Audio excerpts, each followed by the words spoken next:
So here's our new flower logo for the John Dodal Tarot. And if we go here to the next slide, oops, one moment. Here we go. This flower, so every flower that we make, every flower design, can everybody still see me? Yes. I see you, yes. Yeah, we just see Okay, you. one moment. I think something happened with Zoom. You know, Zoom's always changing how it's working. So let's try this again. Okay, can everybody see this? Yes. Yep. Okay, I'm gonna bump this up. Okay, are we good? Yes. Okay, thank you. Sorry for the technical difficulties here. Okay, so here we have the flower design that Kristen created, and she created. Kristen tells me this is not full screen. Oh, it's big enough. One moment, we're still having problems here. I will. Just a minute. You had the program coming up as a share screen. I don't understand why. Let's try this again. I might just have to do it this way. Just a moment. The fun of technology. Let me try this. Hold on one moment.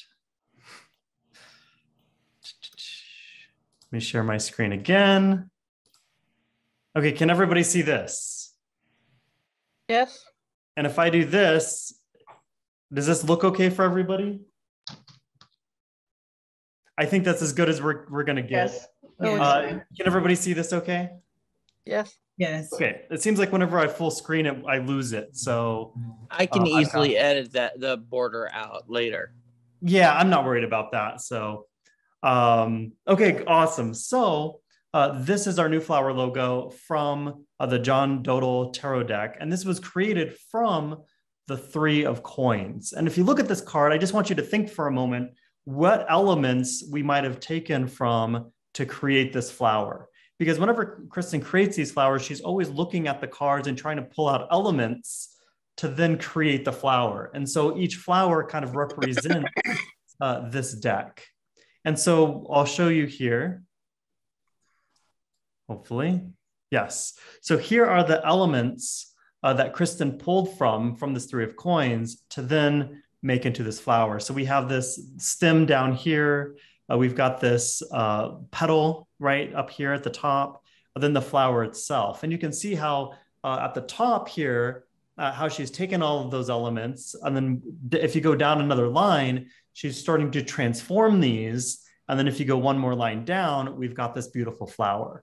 And so whenever you look at this flower, which is on our card box, now you can see that this does come from the John Dodal deck, and this is where we create this from. And so I think Kristen always does a wonderful job in creating these flowers. And it's really fun because we're going to have a lapel pin for each deck that we create that just goes right on with the deck. And I just think that's lovely. Whenever I do shows or whenever I'm reading, I always wear a lapel pin on my collar. And it's also a great conversation starter. People always say, oh, that's, what is that from? What is that about? And then I immediately can start talking about, oh, I've got this, I work with Artisan Tarot and we produce decks, and it goes right into, oh, do you do readings? And it just flows right into, an interesting conversation. And so I just love wearing those because of that. Sadly, I'm not going out much right now because of COVID, but hopefully that will change. So in here, once again, you can see the three flowers that we have so far. We've got the Nicholas Conver on the left. We've got the John Noblet in the middle, and we've got the John Dodal. It's a lot of Johns, isn't it? On the right side. All right, so now let's start talking about the cards themselves and how we restored these and how we refined some of the details.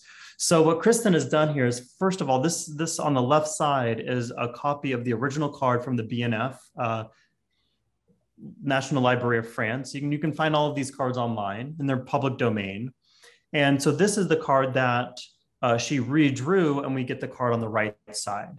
And you can see immediately some of the changes that were made is if you look at the top, if you look above the crown, you see that little red area at the top, and it looks like they just kind of stuck it on the top. And that's actually the tip of the sword. And so what she's done is she's redrawn that area, made the line straight. So now when you look at our version, you know that's the sword going right up through the crown. So there's no question in your mind, like, what is this? Also, if you look at the branch on the left side, you can see where this branch kind of comes down and then it stops. And then there's a branch below it, below the crown. And so what she's done is she's redrawn this area so that branch is now fluid going right down through that crown. And then she's also, you know, whenever they were creating these cards, a lot of the detail work is very hard because you're working with stencils whenever you're coloring these. And a lot of these small areas you just can't get to. And so she's gone in and she's added these jewels at the top and she's colored it. And now we think when you look at this crown, like that really pops, that really stands out. Where when you look at the original, it's still very beautiful, but it's lacking a lot of these details that we've now tried to pull out of these cards. So here's the Ace of Swords. So let's go to the next one here. Here we have the Chariot. And here, once again, it's a lot about image refinement. Because by itself, if you look at the original, you can pretty much make out everything that's taking place here. But the first thing that she's done is at the top, you see that there's this curtain right above his left shoulder. And she's gone ahead and extended that through the entire image. And this is because if you look at other decks like Noble or Convert, they always have these curtains that extend out through the entire image. And this just kind of stops here. And so she's gone ahead and extended that out to make that similar to the other decks of that time period. And then if we go down a little bit more, you're going to see that these horses' harnesses or the reins of the horse, you've got these two colored in down here, but then the ones by their faces are completely empty. And so once again, these are these small details that, well, if you look at it, the horse's reins should be red, but for whatever reason, they didn't color in the ones at the top. And probably it was just a lot of detail work for just for playing cards that are going to get beat up and used. And so because of that, a lot of this detail work just wasn't there. Also, this is what I think that's awesome about Dodal. I feel like, of all the tarot decks, like Tarot de Marseille style, I think Dodal seems to be the most playful. Like the colors are bright and cheery, and they're also like very interesting things. For example, here, if you look at the horse's mane on the original card, you can see that it runs all the way down his body. And so if you look at ours, you see this horse's mane just running down the entire horse's body, which I think is really playful and fun to look at. Then you have the wheel here on the left side, and then you've got the wheel, and you can see how they kind of didn't even draw the wheel. It's like it's there, but not really. Once again, it's that detail work. And then once again, at the bottom, we've just clarified the branches and made the blacks, as you can see. And so once again, it's not a lot of changes. It's just a lot of refinements within the image.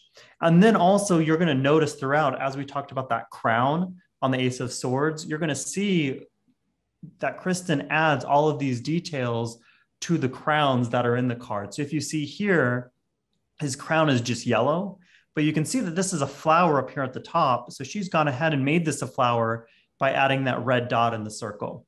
And so once again, it's just adding these small details that are just further refining these cards that when you look at it, I think it's just way beautiful. It's way more beautiful because of the small little details that she's adding in. So let's head to the next one. So here we have the Wheel of Fortune. This is once again a very odd card, and maybe someone can speak up in a moment and let us know a little bit more about this card. But one of the things that she's just made more apparent is if you look here, you have this, I guess, gown or robe going over this guy, and you can see he's got a little hand sticking out, holding onto the sword.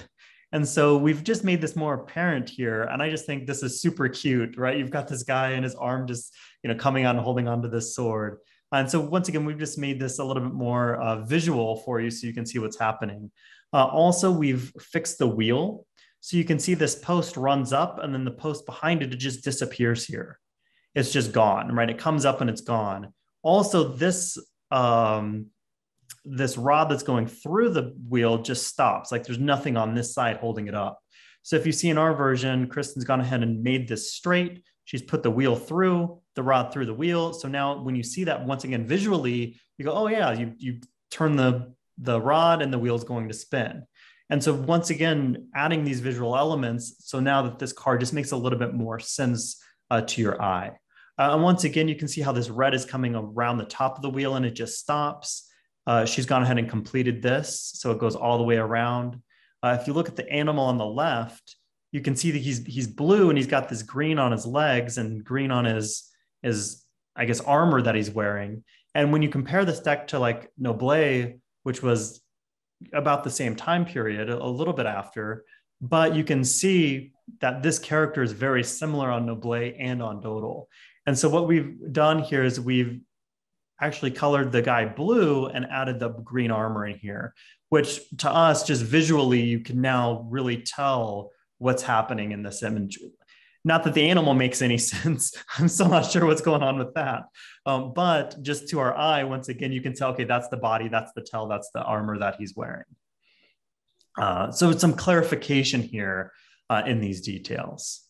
So there's one odd thing with this card is this thing floating behind the wheel in the water.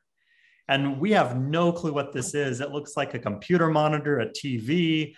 I have no clue. But I always thought that this is strange that there's just this object behind the wheel. So if anybody knows what this might be, please speak up because do what? Would it be a pyramid? A pyramid? Yeah. You know, I'm not sure. I guess it could be. Good guess. Yeah, I'm really not sure. But we left it in there, right? This is one of those things that we didn't want to pull out because, you know, when you're reading the cards, it could be a pyramid, it could be something, it could be an object floating, you know, in the water passing by, right? So we didn't want to take that out, even though we didn't understand it. That's why we left it here. And so, yeah, it could definitely be a pyramid. Any other thoughts on what? An interesting thing I found on the conveyor was that the donkey on the right actually has 3 ears. There's the 2 long ones that are covered with the bandana, and then there's a smaller one just ahead of it. And that small ear is supposed to be for listening inside. Yeah, we noticed that too. Whenever we were restoring the Conver Wheel of Fortune, we were trying to figure out, like, why is there an ear here, but there's other ears here? Maybe it's fur. Like, we're not really sure. So we left that in once again because it is a very interesting visual element. Yeah. Yeah, so thank you for that note. Yeah, it could very well be a pyramid. I think anyone's guess is probably as good as the other. Okay, so let's head on to the next card, and that is going to be the 2 of coins. So we're going to be talking about just a little bit about the process whenever they create these cards, and what they would do is they would first carve a wood block. And then they would use that to print the black lines. And then after that was printed, they would use stencils to then color in the areas that needed color. Now, what's interesting about this is we kind of talked about this before, is a lot of the details just aren't there, because when you're dealing with stencils, you have to cut the stencil first and then paint each area, and you've got a stencil for every single color. And so a lot of times, as you can see here, I think this 2 of coins is a prime example of this. What they first did was they laid down this yellow, and then they laid down the red. And you can see that the red really shows up here because red has a lot of pigment in it. And so if you lay red on top of the yellow, that red is going to stand out and be very obvious.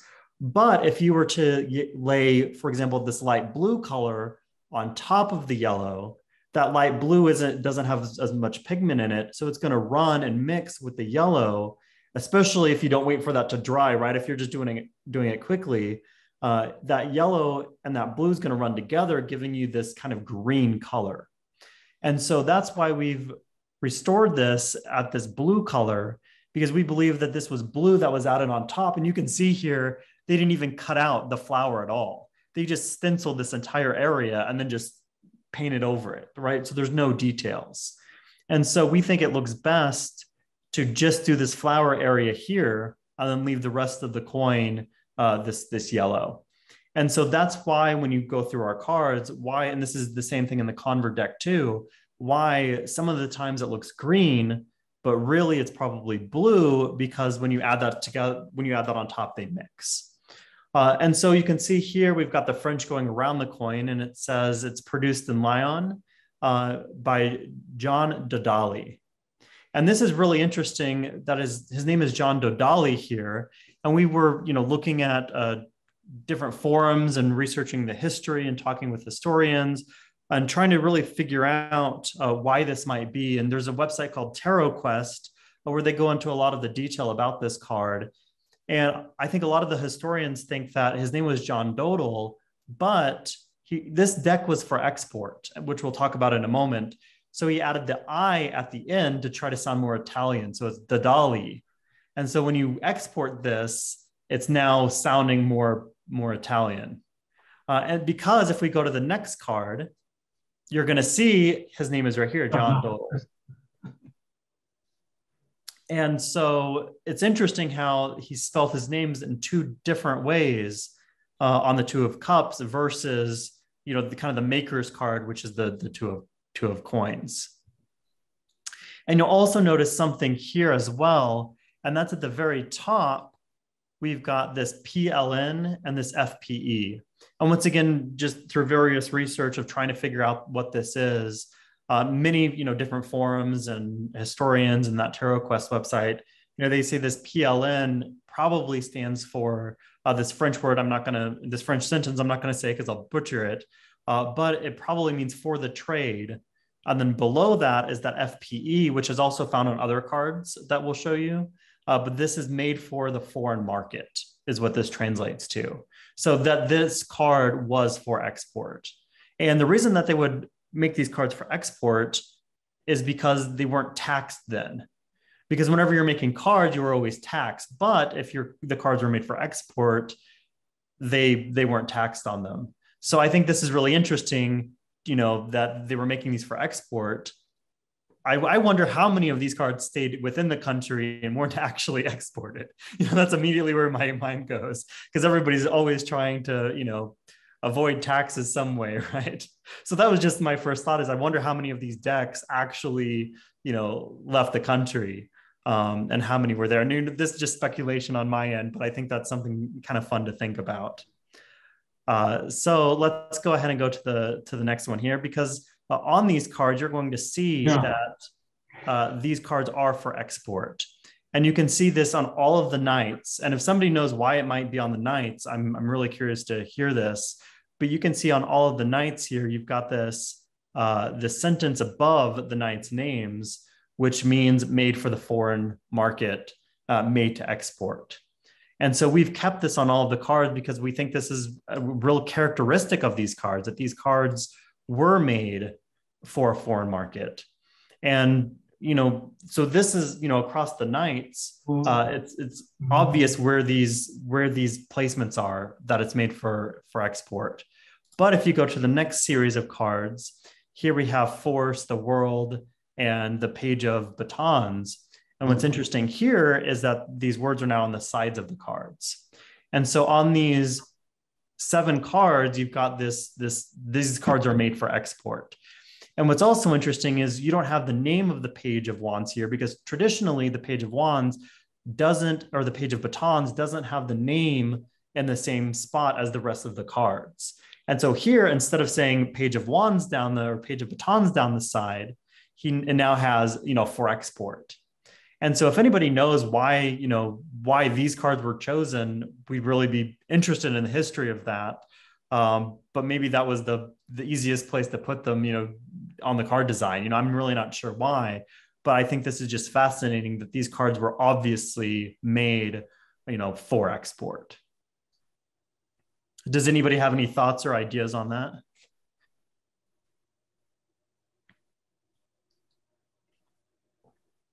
Okay, we'll move along then. So I'm glad I'm everyone else is as clueless as we are, but this is the type of things that we're always thinking about whenever we do these restorations is, why did they do it this way? Why does it on these 4 cards and these 3 cards, and why? So this is always what we're trying to figure out, because when doing the convert, doing no blade, doing Dodal, right, there's lots of similarities between these decks, but then there's differences like this deck is obviously for export. So let's go ahead and jump on to the next one, because we're going to be talking about the differences between Conver, Noble, and Dodal. And this is where I actually want to kind of be the interactive part here, because, I think we were talking in our Discord chat room about each deck kind of being its own system. So you can't really, sometimes you can because the cards are so similar, but you can't really read Noble the same that you would read Dodal, the same that you would read Conver, because these cards are different. And so when you're reading with these cards, it's really important to be able to see these visual elements that are within the cards so that you can then read them correctly. Now, of course, the archetype of the emperor is always going to be an emperor, right? A person who's in charge of his kingdom, who has all the power of the kingdom. So that's not going to change, but the characters themselves within that archetype is going to change. And so I think the biggest thing here, and I just want people to start calling these out, but I think the biggest change here is the way that the emperors are looking. You've got the Conver and the Dodal. So just for the record, Conver is always going to be on the left side.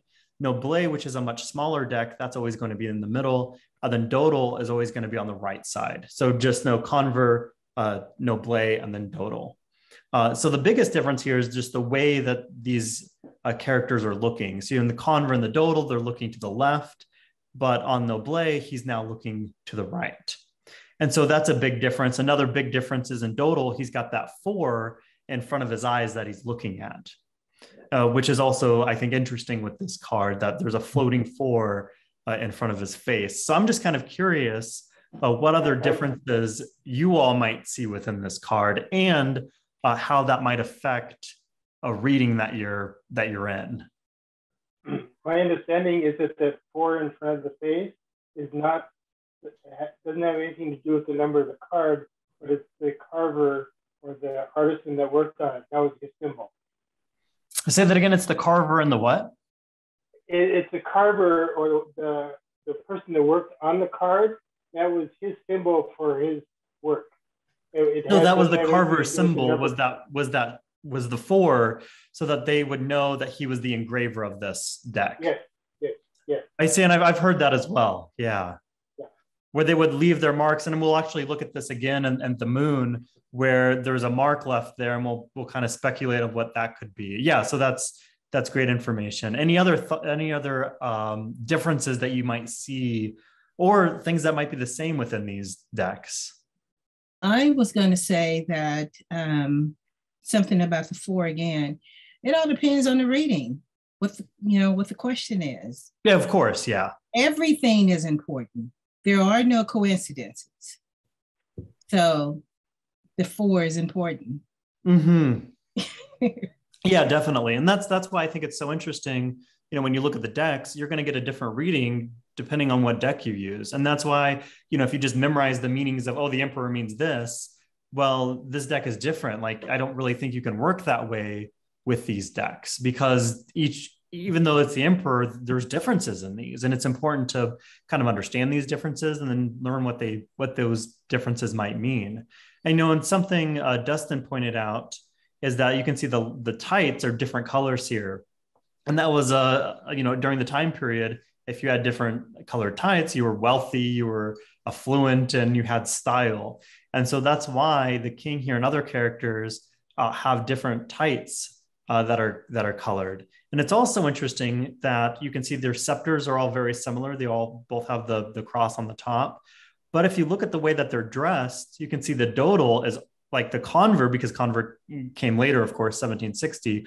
You can see the way that they're dressed is almost identical, right, from Dodal, and then hop up 100 years, and you've got this Conver, and you can just see, okay, I can see where the Conver emperor, where that came from. Other than the Noble, which is also a type 1 as Dodal, you can see how the Noble is very different from these other 2 cards. Any other differences that you spot in these cards?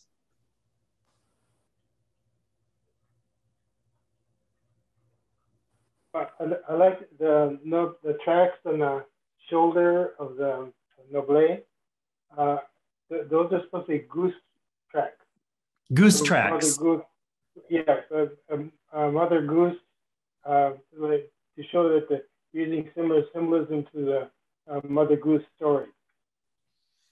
I see. That makes a And lot of sense. So those are goose tracks. And it- if you see, we lost that, over time, there was nothing here.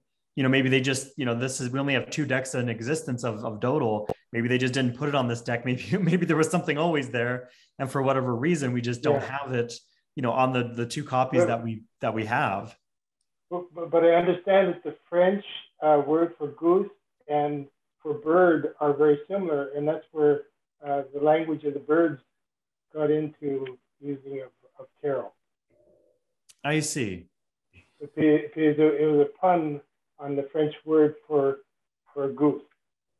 But it also brings in a nice symbolism.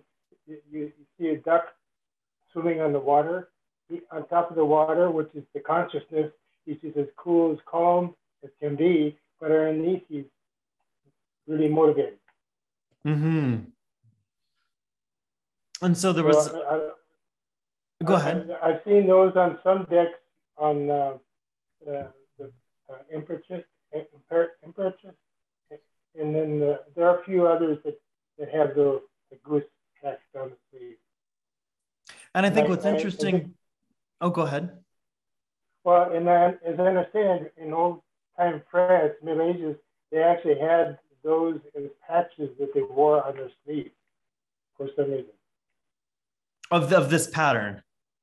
Yeah. I see. So what's interesting too, the same pattern here, Jodorowsky, when he was restoring his Convert deck, he actually added, I believe, these on the sleeve of the Emperor. And so when Jodorowsky was restoring these, he took a lot of the elements from Dodal or from Noblet, and he put that into his Convert deck. And so I think that's really interesting if you've got the Jodorowsky deck to go through the original one and say, oh, this is what he added here, and this is what he added here. I wonder why, he did these things. And once you start understanding these older cards, you can kind of piece together why he started to make those decisions that he made, because they were in earlier decks that were then lost that he then added back. And so once again, that's something we're not doing with these. We're trying to keep these, as close to the original as we can. Of course, refining some details, maybe changing the colors if it just looks a little more pleasing to your eyes. But for the most part, we try to keep these as original as we can. And thank you for the insight there as well. I appreciate that. So let's go to the next one. So here we have the lovers, or the lover. And once again, Convert, Noblet, and then Dodal. And I think the biggest thing on these decks is that if you look at Dodal and if you look at Noblet, since this is a type 1 deck, a feature of this deck is that the Cupid is blindfolded. And then when we go into the type 2 decks, you can see that Cupid is no longer blindfolded. And actually in Convert, he's facing the other direction. It's also interesting that the Cupid is shooting, both of those characters in the middle, right in the head. But if you look at the Convert, it's almost as if that Cupid is almost aiming in between them. And so this is just an interesting, once again, when you're reading these cards, what does that mean? Why would it be shooting between them versus just the person in the guy in the head, right? And so another difference is, and I think this is the most fascinating, is look at the arms. So in Convert, you can see that the guy in the middle, his arms are blue. And then on the lady, her arms red. So it's very easy to tell who is who and who is doing what. But if we go to Noblet, all of a sudden the sleeves are now the same colors. So it's hard to tell if the hand by that guy's on the left, is that her hand or is that his hand?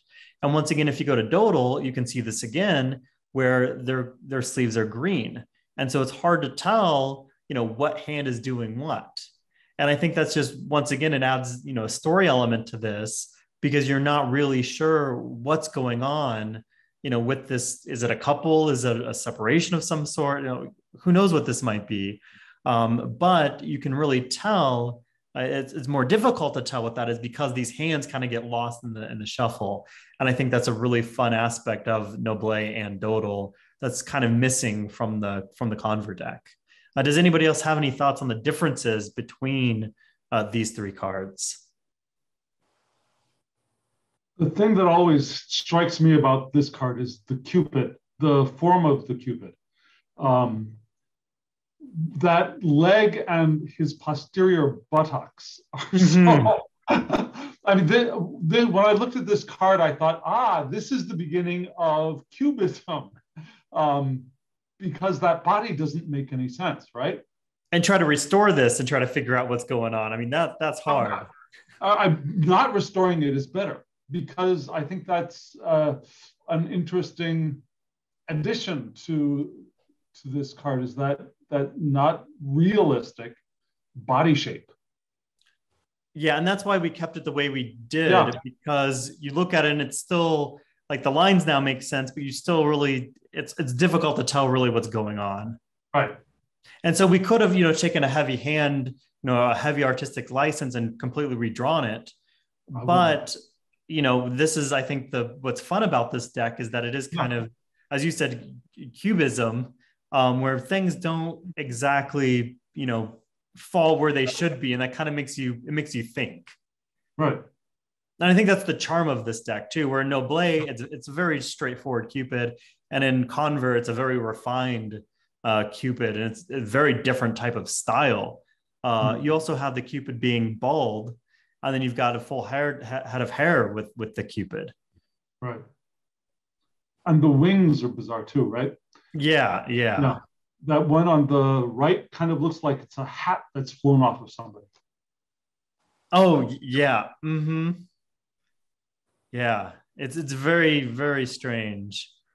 And once again, they're carving this out of wood. And I guess if you were to make a mistake or bump something, or you're looking here and you're not the greatest artist, you do what you can.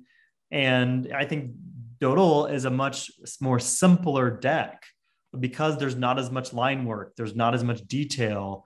And so maybe the engraver wasn't as, talented as maybe, the engraver for Convert, where you have a lot more detail, or even Basonsa, where you have a lot of details. And that's just a beautiful deck that's very highly detailed. And so probably throughout these decks, the level of competency of engraving these were probably different as well. It could have also been a time factor. We don't know how quickly they wanted to. Exactly. Yeah, especially if this is supposed to be for export. They might have said, okay, let's get this out. Let's get it shipped to wherever. Yeah, and they might have had a time frame. We know how that works. And sometimes, if you're working on a time crunch, what is this? I don't know. Let's color it red. And I think that's kind of stained glass look was also a popular art style at the time. If you look at the cathedrals and you look at all the paintings, you've got all of a lot of colors that are in this. And I think that's also reflected in the tarot.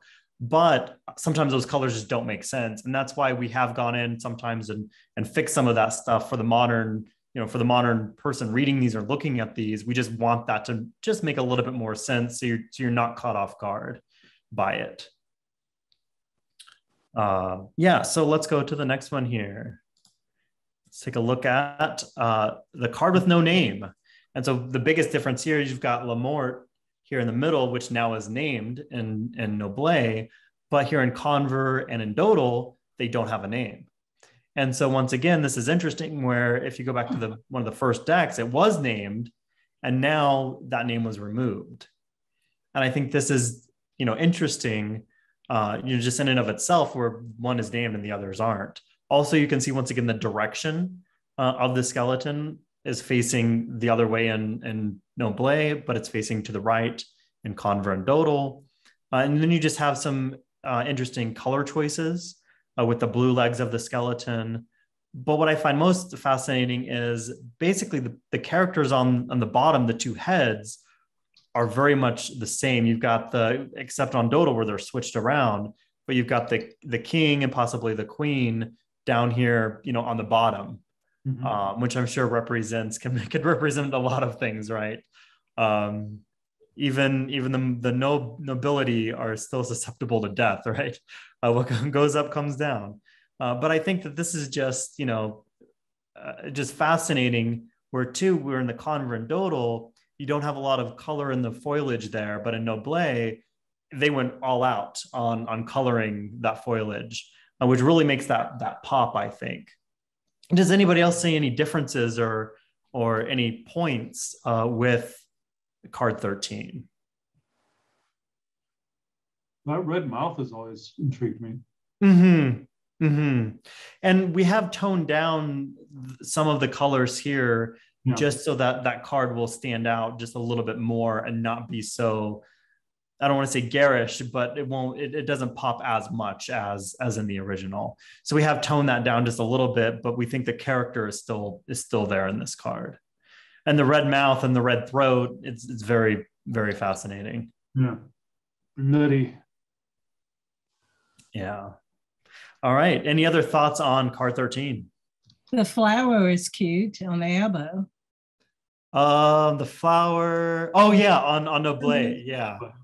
Yeah, it's really cute. I think the Noble deck and just the size of it, this is a pocket-sized deck. It's great.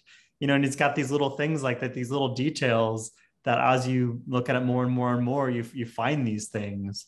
And that's why, here at Artists and Tarot, I think we're so, drawn to the refinement and adding the details to this, because I think it's kind of like it's a fun game to just look at the card and see what you find that's within it. Okay, let's go to the next one here. We went backwards. Aha, the moon. So this has a lot of differences here with the moon cards. And as you can see in Noble, the biggest difference, and I think what really makes Noble stand out, is that the crawfish and the dog's ears are colored yellow to show that reflection from the moon. And in Conver and in Dodal, this isn't the case. And almost in Conver, they didn't even color the crayfish. It's like, I don't know what was going on there. They didn't even color him, right? But in Dodal and in Noble, it's a lot more colorful, a lot more playful, I think.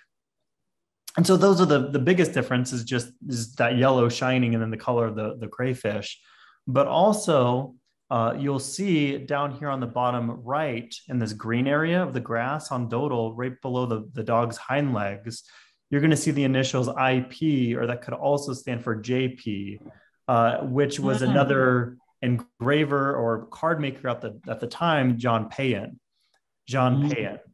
And there's speculation as to why his initials might be on this deck. And this deck, Payan was a contemporary. I think the deck that we have is from 1713. And so it was really close to the same time period. And so there's speculation of, the card makers didn't necessarily engrave the deck. And so it's possible that that engraver was the same for maybe the Payan deck and then the Dodal deck. It's also possible that the molds that they used might have been for the Payan deck and also for the Dodal deck, or maybe one copied from the other, right? And so if you go back, it's really interesting to look at the Payan deck and just to look at all of those similarities that are from, Dodal and Payan. And so this is just an interesting kind of, initials here that we don't really know all of the history on it, but we can take some guesses as to why these decks might be similar. And I think that makes sense. If you're trying to get these decks out and you've got a friend that also makes decks and you go, hey, can I borrow your molds, or can I borrow your blocks for a bit? Because I'm trying to make them over here, or, maybe something happened to them. And, so I think it makes a lot of sense where, these card makers probably knew each other, just like today, the people that are restoring Tarot de Marseille, we know each other. And so I think probably at the time, it was probably the same type of community. And so I think it's interesting to see those initials there that belong to another card maker. And so I think, that's one of the one things that I really love about this deck is that it was for export.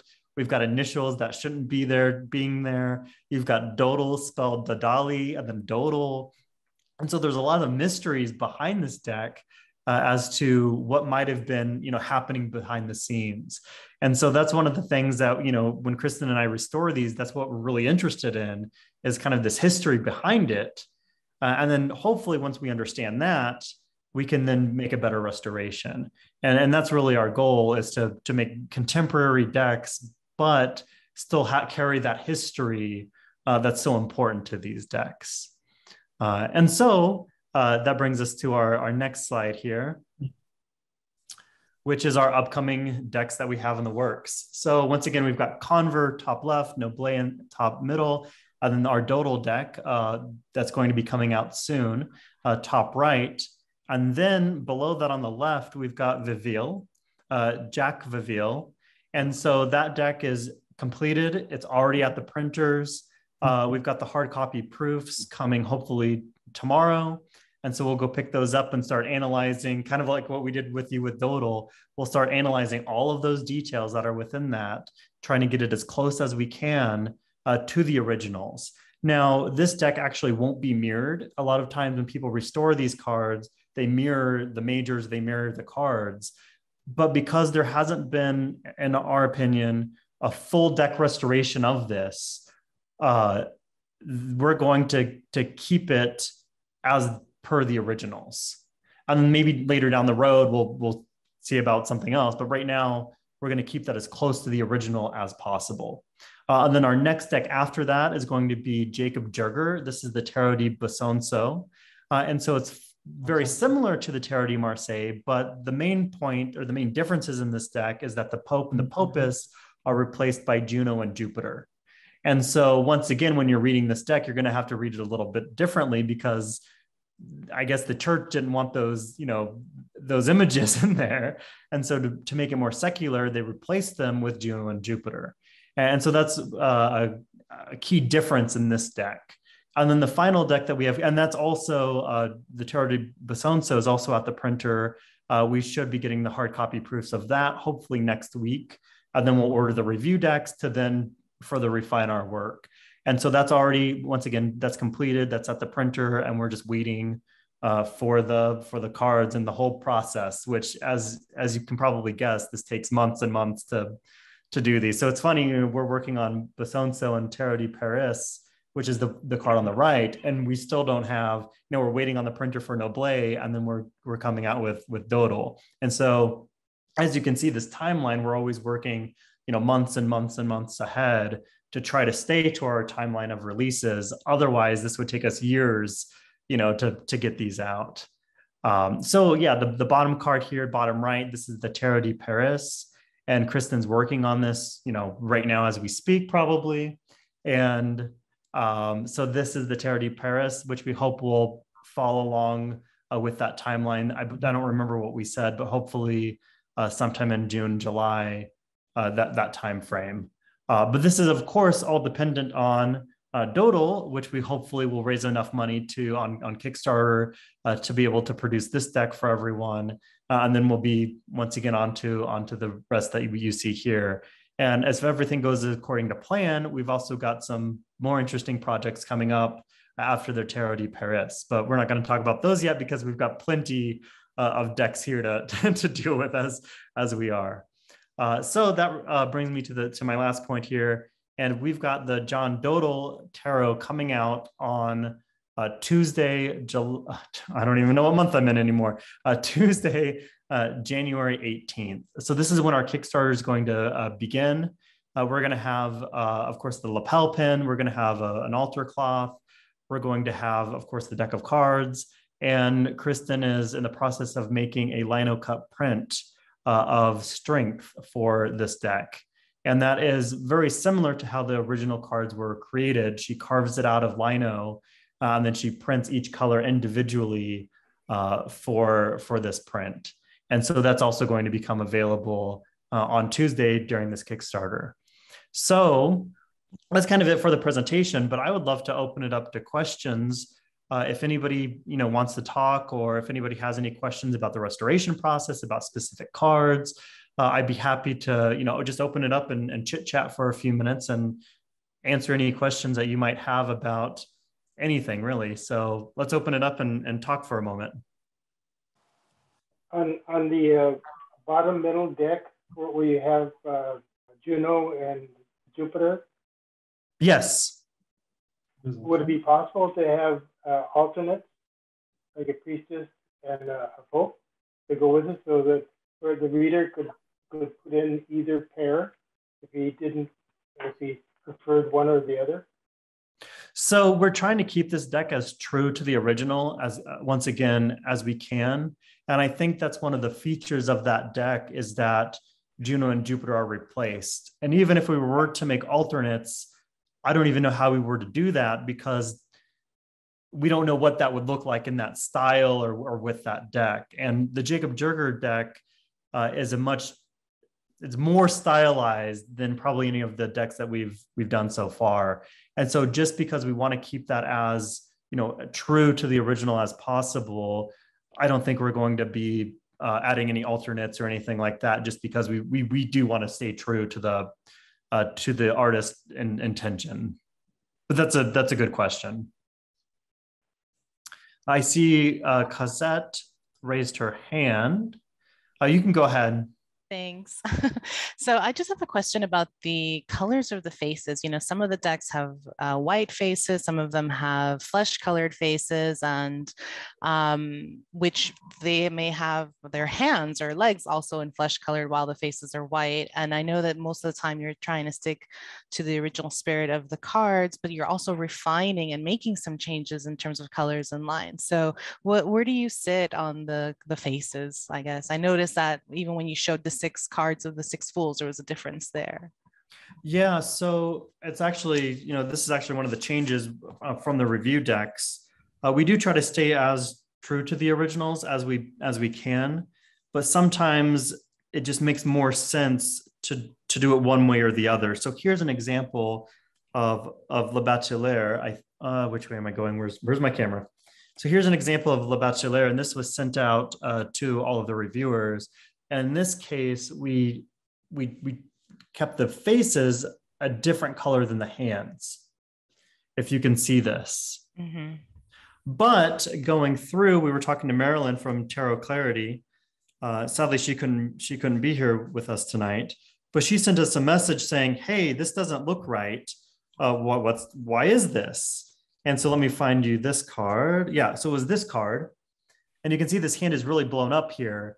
And so because we used that same color across all of the cards, she said, "Oh, that looks too pinkish. That looks too tan for this card. What's going on?" And we took a look at it and we said, "Oh, it probably is. Let's make the hands the same color as the faces." And so we've already gone through and we've updated Kristen has already updated all of the cards to then have those hands now be the same color as all of the faces. And so with Dodal, this is the route that we went. Now in Basonso, it's interesting because none of the faces are colored. Oh, sorry. I stand corrected. It's Viville, where none of the faces are colored. And so Kristen hasn't colored in any of the faces on that deck to try to stay as close to the original as possible. And so, yeah, with Viville, they're not going to have colors. When Dodal, the faces are going to be this color as well as the hands, which is going to be different. And so in doing it, we try to just stay as consistent as possible. And sometimes it's frankly, it's hard to tell because the color of the paper wasn't white. So you don't know if they just didn't color it because the paper wasn't white. So they didn't really need to, because you've got this kind of off-white color. And then sometimes you can really tell, okay, they did paint it here, but maybe they missed this face, or maybe they didn't color this they're in a rush, who knows what.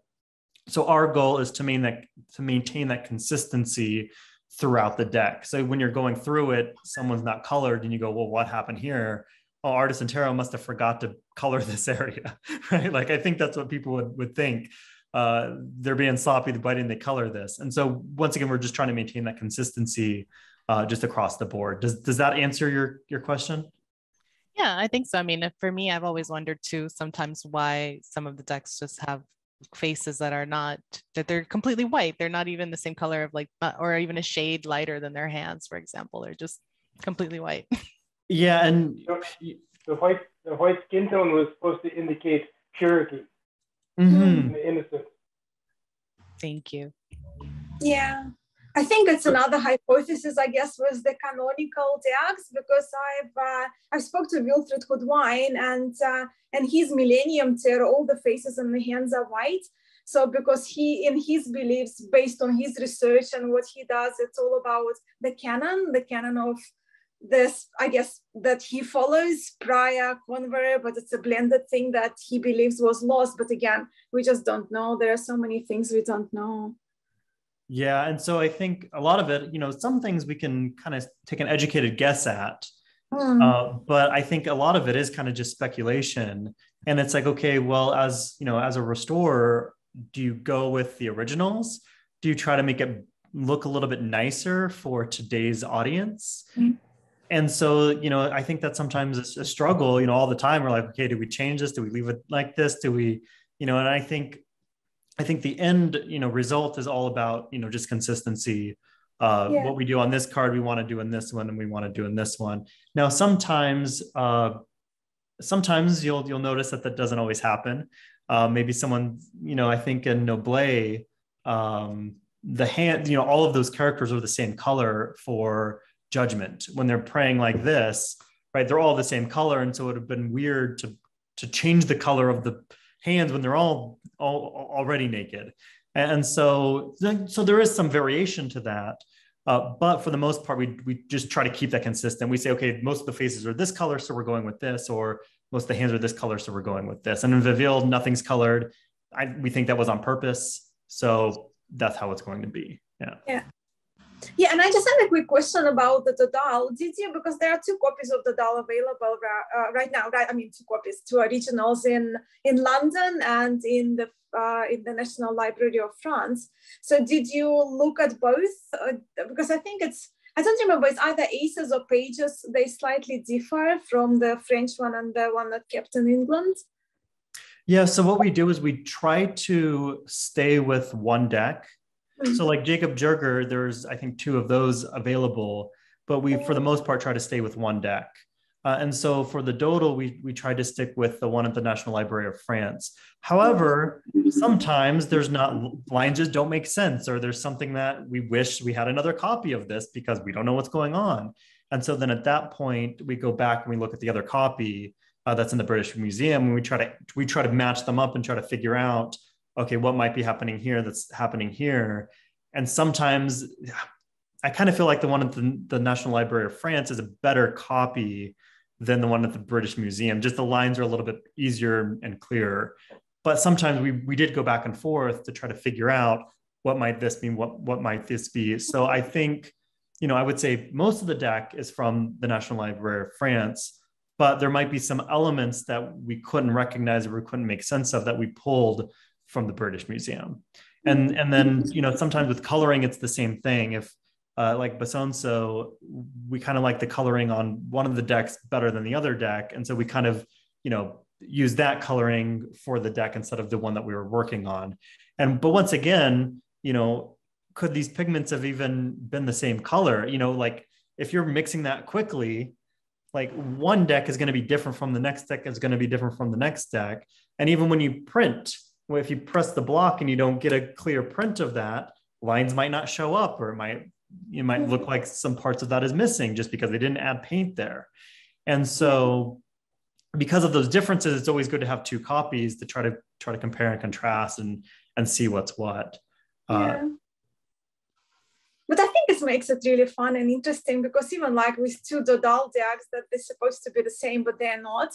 And we don't know, like we only have one Noble to, like the original to have access to, but we don't know. It's missing cards, like right? But but that's what makes it fun. And as you said, like it makes it really interesting how all the little details and intricacies, they can change the readings, like the directions, that little flower, that little grass sprouting somewhere. Yeah, and someone, I think, I was reading the Tarot Quest, and he said, on the Magician, that there's a flower in between the legs, which might signify something, and it's not in the other decks. And so like I love looking once again at these little details and finding, what's there and what they could potentially mean. And even in Dodal, so I forgot to comment, but like how the death card in Dodal, it goes outside of the border of the card. So it almost makes it like one of the largest characters, really, like sticking out of the border, like the top one where you have that number. So it really, I'll pull that back up actually. So here, what happened? Next one. So you can see his head is just coming right out of the frame. So that adds extra, right? Like you wouldn't read this death as the same as you would read the Convert death. Yeah, and you can see his scythe is his scythe is also coming completely out of the frame. Yeah. Yeah, that's cool. It's kind of scary. Yeah, so I think Justin has his hand up here. Or Justine, sorry about that. No, that's all good, man. I was wondering, do you guys, I mean, because I know like you've been on a journey creating this for a minute. Like I was wondering, because I had a dope conversation today and it never occurred to me. I was like, let me see who's in my friend catalog that I can tap into, and I mean, have you considered doing like a digital version of this? Because I got the play for you, bro, if you're ready. Really. Yeah, so I don't think we're probably not interested in a digital version, just because we want to be able to keep these, we don't want people to start printing them themselves, basically. So like where it plays out through an app, so you're still getting it released, but it's done in a way where it keeps all the just trust me, I got you. I'll let you meet the guy, he'll explain everything, and trust me, it's done. You're gonna rock with me and see what I got going on. Okay, yeah. Shoot me a message in Discord and we'll chat. Yeah, cool. Thanks, man. Any other thoughts or questions before we wrap this up? I have one. Yeah. I was thinking the question the young lady had talked about the coloring. Yes. So I'm new to Tarot, but I did some researching because everything looked white. I'm just gonna say it. Everything was white, and I reached a point where I couldn't take it anymore. So I ended up buying Foreigner's Spanish Tarot. Mm-hmm. And that helps. I keep that on the table along with the other Tarot Messiah. And it helps to have something familiar to look at that looks like me, that looks back at me, that's talking and communicating with me. And I was going to say in my research, I did read where the Danae part of the deck, that they were the merchants and they took care of the money, and they were of darker color because they were all about skin tone, the card to wear. So you can read about that under the little book that comes with, how do you say their name? Little Scorpio? Yeah. Yeah, it's a little history about that in one of their books. Yeah, are you a member of our Discord channel? Yes. So if you could post that in Discord, we would love to check that out. Okay. And actually, we're very, very much aware of this, and we've actually found, I forget which deck it is, but there's one that's a little bit later that has different colored skins in the deck. Yeah. And we thought that was really interesting. And so I don't know when or if we're going to restore it, but it's definitely on our list because, we like that variety in our lineup. This is just, it is how it is right now. And true, I understand. I'm glad you were able to find something because I think that's important. Yeah, it is. And I love my other decks, my Nobles and the others. I love those too. But I was going to also say, when you spoke about the hairiness of the making the cards, and the decision to wait, I'm going back, let me go forward. The decision that was made about the deck, what was that, Jupiter or Juno or whoever? Juno and Jupiter, yeah. Yeah, that was put in the place of the Pope or Queen, whoever it's supposed to have been there. Yeah, Pope and Popess, yeah. Pope and Popess, thank you. What's supposed to have been there? That's something that's been used through centuries with the African slaves who were brought over, just say from the islands. The candles, they were forbidden to worship, to do the voodoo. They were not, they were told that they couldn't do that. That was their religion. So what they did? What did they do? They took all of your priests, the Pope, all of them, when they were praying to their own deities. They replaced all of them with one of their names, but the Catholic Church didn't know it. Mm-hmm. So that's something, similar to the cards. And I've also found it is always interesting that you've got the Pope as first, and then you've got followed by the Empress, the Emperor, and then you've got the Pope on top. Yeah. Right? Like he's, and I think that's how it was. The Catholic Church had so much power, right? And so they put him above the king himself. And I think that's just a sign of the times. And if the church says, hey, we don't want our images in these decks, I think you listen to them. It's true. But I always, every deck I get, I go to the Dene deck, part of the deck first. I don't know what y'all will call it, but I always go to the Dene first because I'm always curious to what color, how much color they're going to give them. Interesting. The court cards there, because they were African and they were the money people and all of that. So, and when we're researching decks, we'll definitely keep that in mind to just look for that. And because I think that's a really interesting thing to just keep in the back of your mind. And because we're always looking at decks, and for one, I just think it's interesting to compare them, Dodal to Noble to Basonso to to figure out all of these things. But also it's interesting to imagine what they were like at that time and why they made the decisions that they made. And I'm sure with Viville, they probably just were in a rush. Yeah. Just said, we're just not even. It's true, but this has been really good. It's like I said, I'm new to the world of tarot, but I have totally fallen in love with it. I love it, love it, love it.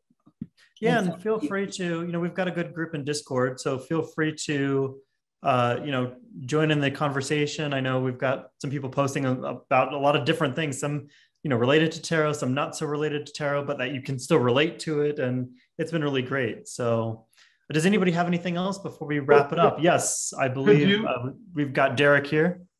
Just because you mentioned a deck with more diverse skin tones, do you remember the name of that deck?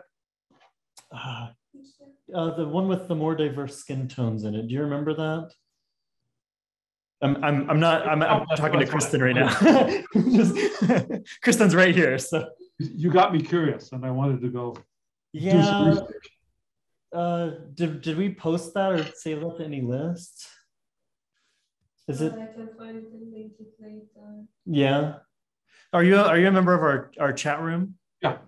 So Kristen said that she can search for that because we should have a history of that somewhere. And we'll link that to you in the Discord chat room. So just give us some time and we'll try to find that. No. Yeah, but it was a more modern, I think it was like 1800s or something. Like it was a more modern deck if I remember right. That we were going through and we were used to seeing the same thing over and over and over, and it kind of stood out like, oh, these there's more colors here. This is amazing. Yeah. Yeah. So yeah, give us some time and we'll take a look. Yeah.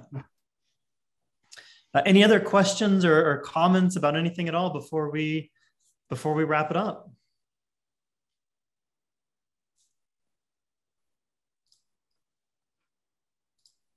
I'm just going to check the chat room really quickly to make sure I didn't miss anything in there.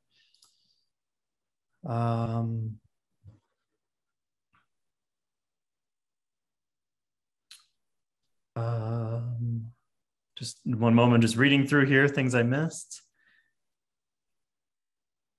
So just talking about, I think we've covered about everything. Josiah, I believe you asked about a certain deck. If you could link us just in the chat room, if you could just say, hey, what is your interest in this deck? If you can just link that to us in the chat room and Discord, and then we can take a closer look at that. I just don't have an easy way to copy this and then do a search in the National Library of France. So if you don't mind doing that, that would be awesome. Also, I'm just going to link for those of you who are new here that might not be a member of our chat room. I'm just going to link that to everybody right now. So give me a moment. when I bring this up. So here's a link to our chat room. So we basically hang out and talk about tarot and talk about interesting things that are related to tarot. And Masha often will post her videos in there and chit chat as well. And Marilyn's in there from Tarot Clarity. We've got a lot of great people in there that know a lot about tarot.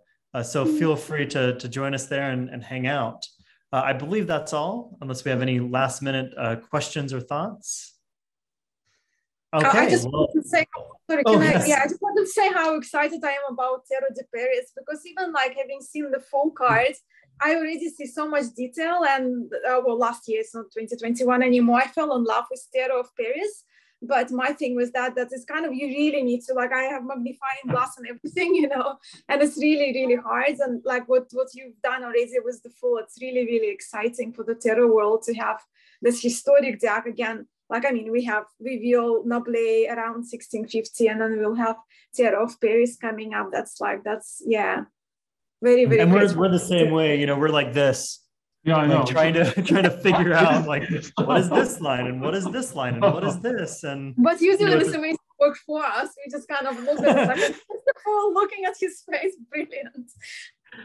And then that's another reason why we do these review decks too, because sometimes, you know, when we send them out, somebody will say, hey, I think this is this. And we go, oh, we didn't realize that, you know. And so I love this dialogue that we have, that's why we send out these review decks, is because we really like getting feedback and trying to figure out what things are and when things might be. And then that's why we have that long list, you know, of revisions after we send that out, because, you know, we're always working on these, and it's always scary to push, you know, print. You know, when we send it to the printer, we know that we've got 2,000 decks coming our way, and it's like, oh, you know, I hope we were able to catch everything that we could, you know, possibly catch. But once again, it's a lot of the details where we might catch it, but I think maybe the, you know, person that's, you know, not comparing every detail to the originals might not be so, you know, critical. But, you know, that's how we are here. We try to, you know, find every detail and refine everything that we can possibly find. So the Tarot de Paris will probably be a huge challenge. Yeah. No, I'm excited. It's fascinating. Yeah. What did you say? It's a fascinating deck. I've got mine, a copy, and but it's always really, like you're saying, Masha, it's difficult to read because what's going on? The magician, what is all that stuff on that table? Yeah, so I'm glad somebody's going to be doing a cleaned up version. It's going to be you. I'm like magnifying glass. I'll take a picture and I do filters on my phone and I sharpen it, you know. But I love it so much. It's like, I do too. Yeah, like, isn't it like? Yeah.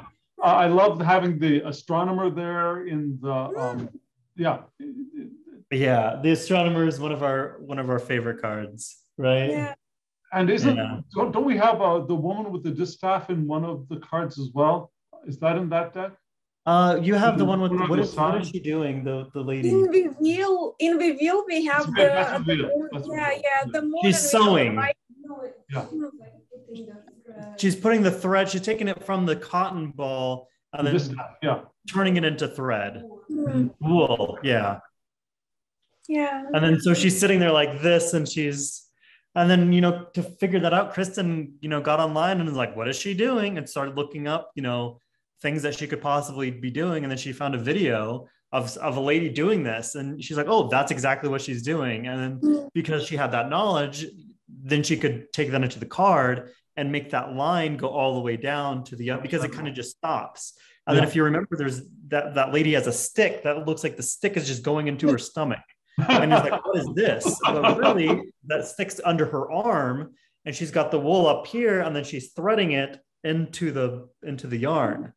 And so by understanding that, you go, okay, well, the stick probably doesn't go to the stomach, it goes under the arm, but the lines you can't really tell, right? And so by understanding that history of it, you're now able to take that and then restore that in probably the way that it was meant to be. But because the colors are so dark in that area, you can't tell what's underneath it. You can't tell what the lines are.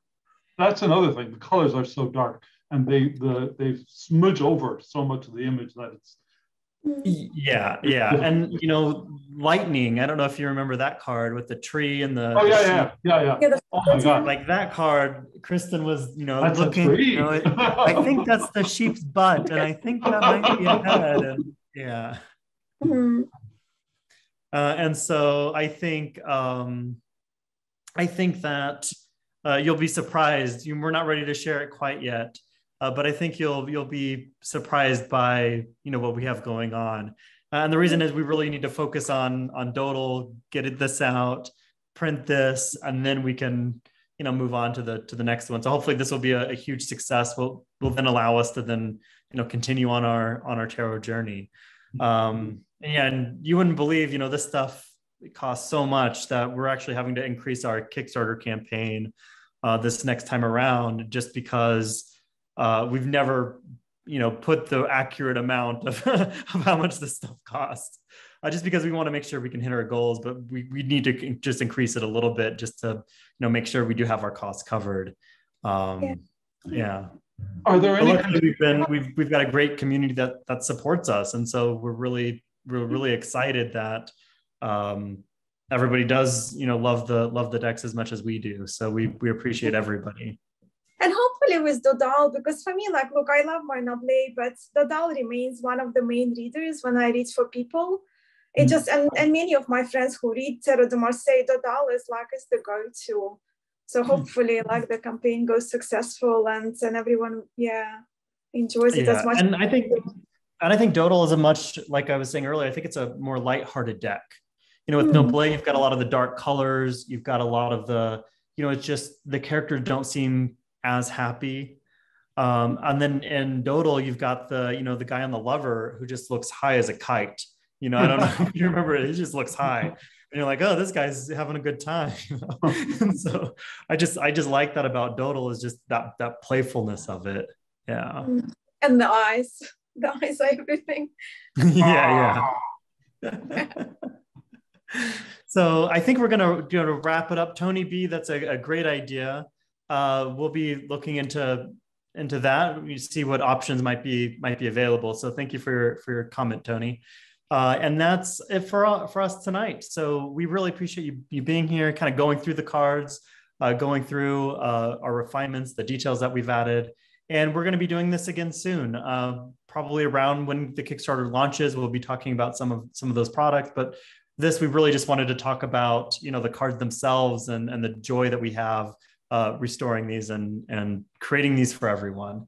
So we appreciate you being here, and we will see you at the next one, and hopefully in the Discord chat room too, where you can, you know, chat with us and talk tarot and share your spreads with us too. We would love to see, hey, this is a reading that I had recently, and this is the spread that came up, and this is, you know, this is how I read it. What do you guys think? Like, we would love to get discussions like that started. So please join us. So until next time, I've been William Rader. We've got Kristen over here working as well. So we appreciate you being here, and we'll see you next time. So thanks a lot.